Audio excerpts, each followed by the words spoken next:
اولاد کی 5 قسمیں ہیں.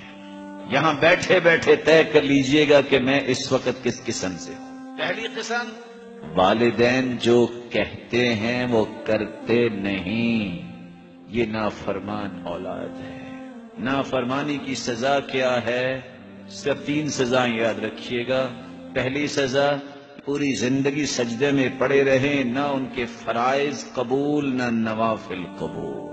دوسری سزا، اللہ کی نظر رحمت سے محروم، اللہ ان کو پاک بھی نہیں کرے گا.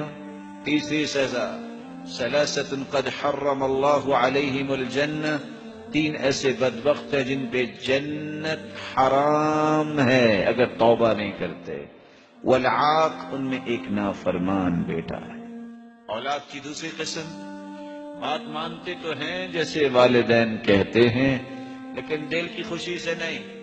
مجبوری کیا ہے؟ مار پڑے گی، گھر سے نہ نکال دیں.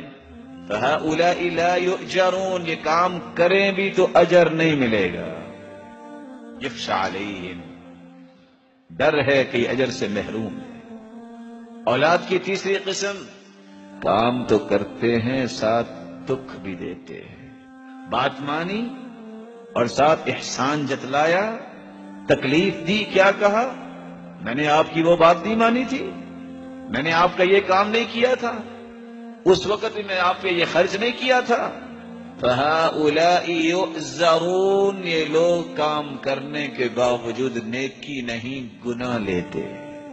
اولاد کی چوتھی قسم، جو والدین کہتے ہیں وہ کرتے تو ہیں، دل کی خوشی سے کہتے ہیں الحمدللہ مجھ سے اللہ نے اپنے والدین کا ایک حق تو پورا کروانے کی توفیق دے دی.